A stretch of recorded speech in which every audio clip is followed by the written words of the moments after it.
The red on-air light glowed in the Memphis radio booth. Halfway through a caller's question, Elvis stopped mid-sentence. His eyes shifted to the glass window. A man stood there, military cap in hand, tears streaming down his face.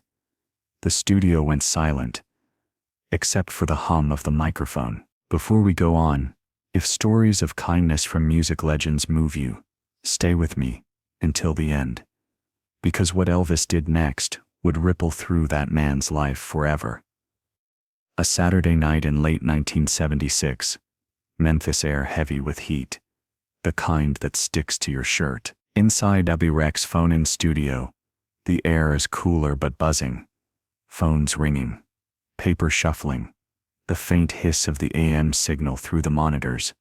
Elvis leans back in a black leather swivel chair, the mic a hand's width from his mouth. He's dressed casual tonight, open-collared shirt, gold chain, a silk scarf draped loosely around his neck.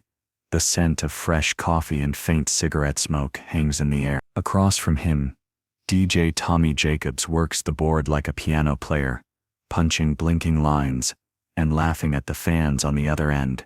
We got Janie from Tupelo. Janie, you're live with Elvis Presley. The studio laughs softly as Elvis grins, answering with that easy drawl. For 10 minutes, it's been all light stories. First concerts, favorite songs, inside jokes about Graceland's jungle room. Then, Elvis notices movement. Through the glass of the soundproof wall, a man stands in the hallway. His green army cap is pulled low, shadowing his eyes. Both hands are clenched tight, knuckles white, his jaw trembles. A glint of moisture on his cheek catches the overhead light. The man's breathing is heavy, visible even through the glass. His shirt is wrinkled, sleeves rolled high on forearms covered in faint scars. He doesn't knock, he just stands there watching Elvis, like the rest of the room has disappeared. Elvis's smile fades. His hand hovers over the mic's mute switch. The caller's voice keeps going in his headphones, but he's no longer listening. Behind the man, a producer in a headset steps into the hallway. He leans toward the glass, mouthing a single word, Vietnam. Elvis's eyes narrow slightly, his posture changing. He tilts his head, studying the man like he's deciding whether to wait until the next break or move now. Tommy doesn't notice. All right, folks, keep those calls coming. We're just getting warmed up tonight. The man outside shifts his weight, almost stepping forward, then stops like he's not sure if he's even supposed to be here. The producer glances toward Elvis again, a silent question in his eye. Elvis doesn't answer with words. He just pushes his chair back, the wheels rolling softly on the carpet. The sound of it is barely audible over the monitor hiss, but in the room, everyone notices.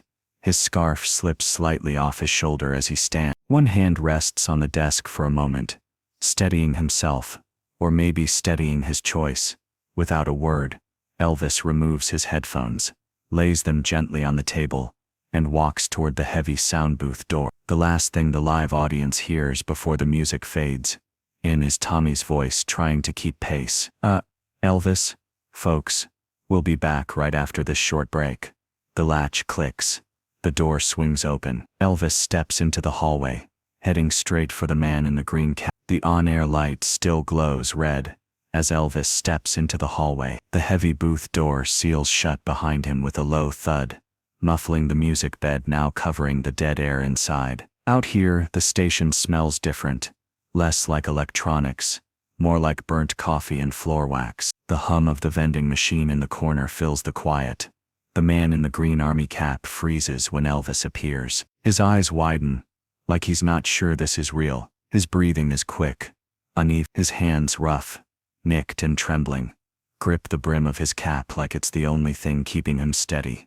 Some say his name was Charlie, a combat medic, just weeks home from Vietnam, and already losing battles no one could see. Elvis doesn't ask questions. He just steps forward and takes Charlie's right hand in both of his. The grip is firm, warm, steady. It lasts too long to be a handshake. It's the hold of someone saying, I see. Inside the booth, DJ Tommy's voice stumbles. Folks, we'll be back after this short break. The song cue misfires, dead air for 2 seconds, before a scratchy vinyl version of Moody Blue fades up. Elvis keeps his voice low, leaning in so only Charlie can hear. "You all right, man?" Charlie swallows hard. His voice is tight, almost breaking. "I listen to you, out there, every night, on a little radio, kept me sane." The hallway feels smaller now. Elvis's jaw tight. His eyes flick briefly toward the studio glass, where the producer is watching, eyebrows raised. Elvis makes a small motion with his fingers. 2 short flicks toward the door, the kind that means, "Let's bring him." The producer hesitates, then nods and pushes the door open from inside the booth. The blast of cool, conditioned air carries the faint scent of warm vacuum tubes from the old mixing board. Charlie shakes his head, suddenly unsure. "I don't want to mess up your show." Elvis rests a hand on his shoulder. "You're not messing up anything." His voice is calm, steady, leaving no space for argument. They step back into the booth together. The DJ glances up mid-sentence and freezes when he sees them. The interns in the back stop type. Even the phone lines go silent. Callers hanging on the unexpected break. Elvis guides Charlie to the spare guest chair, the one usually reserved for visiting artists. Charlie sits stiffly, his cap now clutched in both hands, knuckles wide. Elvis stays standing for a moment, scanning the room like he's settling the air. Through the glass, the producer gestures, 2 minutes to live. Elvis eases into his own seat, putting himself directly across from Charlie. He leans forward, forearms on the table, body language open. The scarf around his neck shifts slightly, the edge brushing the mic stand. Charlie stares at the mic in front of him like it's a foreign object. "You don't have to say much," Elvis says gently. "But people out there, they'll want to hear you." The room falls into a strange kind of quiet, not empty, but charged. The song on the turntable winds down. The producer counts down silently on his fingers. 3, 2, 1.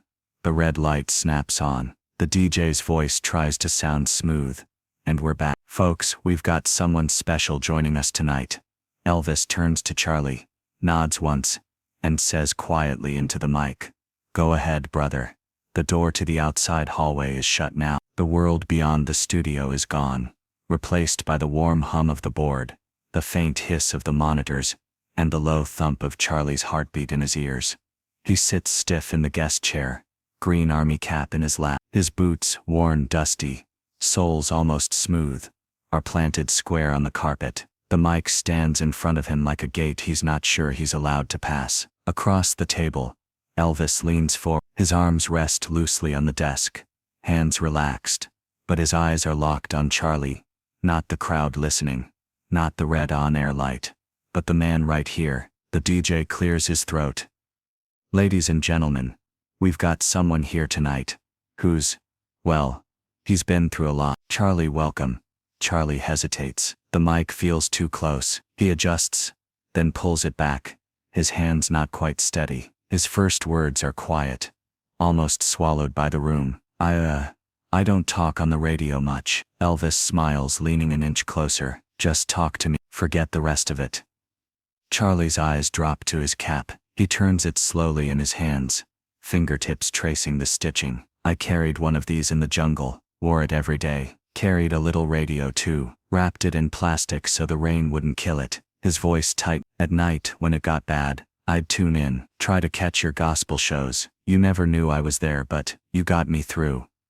The control room is frozen. One intern, a college kid who was barely alive when the war started, swallows hard. Elvis doesn't rush him. He just nods once. "Those nights are behind you now, man. You're home." His voice drops half an octave. "And you ain't alone." For the first time, Charlie looks up and meets his eyes. Something shifts in his face, a mix of disbelief and relief. Elvis reaches for the silk scarf around his neck. It's cream-colored with a faint gold pattern, the kind he sometimes throws to fans in Vegas. He folds it once, twice, then leans across the table. "This is yours now," he says, and wraps it gently into Charlie's hand. Charlie doesn't speak, but his grip tightens on the fabric like it's something fragile. The DJ glances at Elvis, waiting for a cue. Elvis nods toward the turntable. The slow piano intro to Peace in the Valley begins to play, soft, rolling chords filling the room like warm light. Elvis turns slightly in his chair,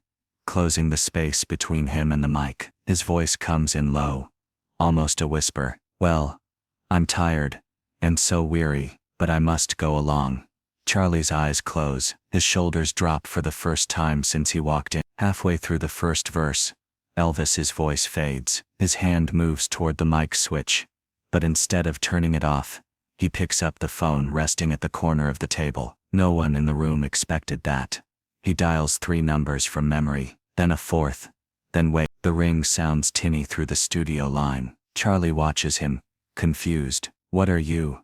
Elvis just gives a small shake of his head, telling him to wait. The second ring is cut short. A woman's voice answers, wary. Hello. Elvis clears his throat, leans toward the phone and says, "Ma'am, this is Elvis Presley."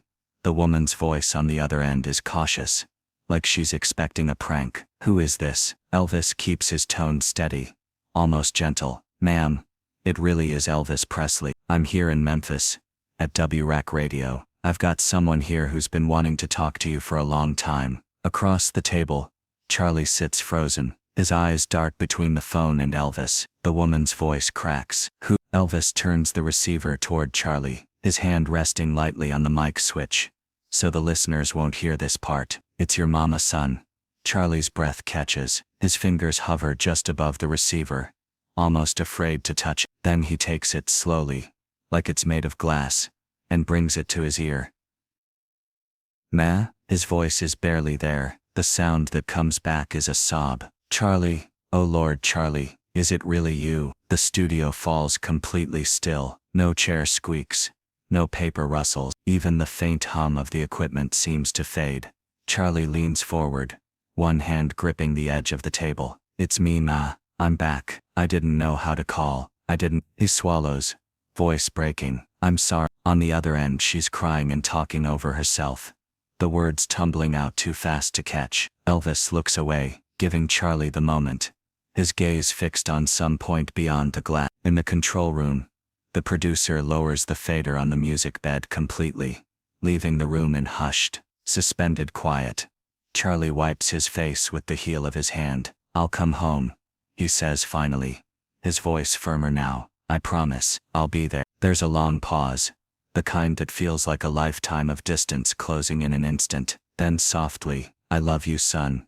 "I love you too, Ma." Elvis takes the phone back gently, says something low and kind to her that the others can't quite hear, and hangs up. For a moment, no one moves. Elvis exhales, as if he's been holding his breath since the call began. He glances at the clock on the wall. 3 minutes left, before the next hard break. He turns to Charlie, his tone light but sincere. "All right, let's give 'em a song to remember tonight, Bob." The DJ, still a little stunned, cues up the backing track again. A faint crackle, then the warm swell of the opening chords fills the room. Elvis leans into the mic, and the familiar tone of his voice pours out, steady and Charlie just listens, scarf still wrapped in his hands, eyes fixed on the man across from him. The song ends. The DJ tries to bring the show back, thanking callers, and teasing the next segment, but it's clear the energy has shifted. This isn't just another Saturday night broadcast. It's something no one in this building will forget. As the red on-air light clicks off for the break, the studio exhales collectively, as though they've all been holding their breath. Elvis pats Charlie's shoulder. "You've got a ride home?" Charlie nods, still processing, still somewhere between shock and gratitude. Elvis stands, stretches, and flashes a small smile. "Good, you take care of yourself." Charlie starts to say something, then stops. Whatever it is, it stays between them. A week later, the receptionist at WRAC signs for a battered cardboard box, the address written in bold black marker, "For Charlie, care of Elvis Presley." The package sat on the receptionist's desk, like it had weight beyond its size. The cardboard was worn at the edges, taped twice over. Across the top, in neat block letters, "For Charlie, care of Elvis Presley." The receptionist called the producer, who called Charlie. By mid-afternoon he was standing in the lobby, turning the box slowly in his hands, before carrying it to a quiet corner. He peeled the tape back carefully, as if the contents might break. Inside, cushioned by crumpled newspaper, was a gleaming acoustic guitar, sunburst finish, polished to a mirror shine. Across the front, in silver ink, was written, "To Charlie, you'll always have a friend in Memphis, Elvis." Tucked beside it was a small Polaroid, edges curled from the instant camera heat. It showed Charlie and Elvis in the studio that night. Charlie, clutching the silk scarf, Elvis leaning in with a half smile. Charlie's hand trembled as he set the photo down. He ran his fingers along the guitar strings, not to play, but to feel their perfect tension. Later, according to the DJ, Charlie told him he'd never play it, not because he couldn't, but because some things aren't meant to be worn down. It would sit in his mother's living room, upright on a stand, polished every week. In the days after the broadcast, the station's phone lines lit up, not with song requests, but with people sharing their own stories of Elvis. A woman who said he stopped to change her flat tire outside Tupelo. A trucker who swore Elvis once paid for his meal at a diner without saying a word. Some say Charlie found steady work soon after that night, repairing small engines for a local shop. Others believe the night in the studio didn't just change his week, it saved his life. The truth: everyone who was there that night knew they'd witnessed something rare, fame being used not to push people away, but to draw them in. Elvis never spoke about it publicly. He didn't need to. The people who were there carried the story, and in Memphis, it became one of those quiet legends that don't need headlines to live on. According to the station's receptionist, every August after that, Charlie would walk to Graceland's gates. He never asked to go inside. He'd just leave a small bunch of flowers at the entrance, rest his hand on the iron for a moment, and walk away. Charlie's guitar still sits in that same living room, the silver ink, as clear as the day it was written. Visitors say, you can see the faint reflection of the front window in its finish, as if it's always holding a piece of home. Kindness doesn't have to be loud to last forever. If this story moved you, share it with someone who believes kindness can cut through any noise. And tell me in the comments, what's one moment of compassion you'll never forget?